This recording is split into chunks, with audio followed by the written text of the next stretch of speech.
Welcome back. Well, owning an electric vehicle can help you dodge rising petrol prices, but it turns out it's not a foolproof way to save money. I'm catching my breath too. Nancy took us out. The new report this week reveals insuring an electric vehicle can cost you almost double the amount of a normal car.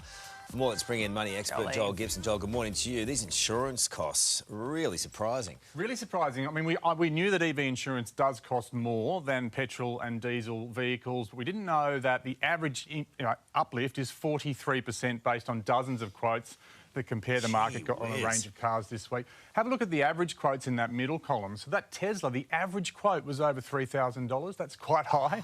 At the bottom, the BMW, almost $3,000. But what also really jumped out was that the gap between the highest and the lowest quote, which is the right-hand column, in some cases, the gap was over $3,000 between the highest and the lowest quote. So even more so with a petrol or a diesel car, there's a massive range of prices out there, and you must not take the first offer because it could be that $5,000, $6,000 quote when you could be paying $2,000. What's driving up that price? People assume that it's battery fires, but actually it's not. That's a bit of a myth, apparently. IAG, one of the biggest insurance groups in the country, says that the data about battery fires says that they're so rare. There's only been 10 in Australia, for example, and that's such a small number that it doesn't really materially impact premiums.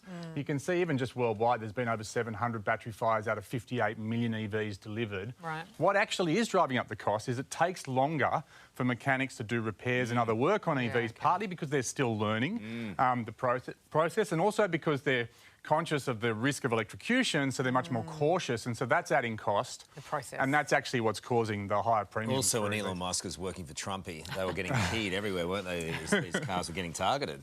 Yeah, that's true. And repairs do take longer, which is one of the reasons why they say don't necessarily take the cheapest quote, because you need to make sure maybe that for example, if it's going to take longer to get repaired, you might want hire car cover included as part of a policy.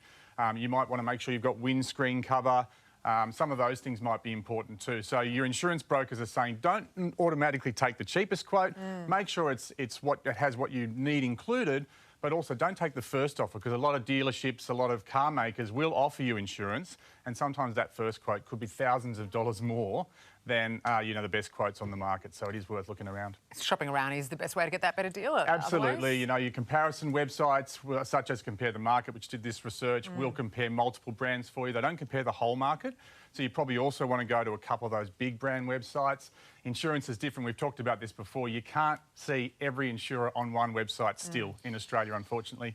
But if you go to 2 or 3, you get a pretty good idea of the range, and hopefully you won't pay thousands. Do you know, it was just last night, the tick of midnight, that I think Tesla ticked over the self-driving cars under supervision.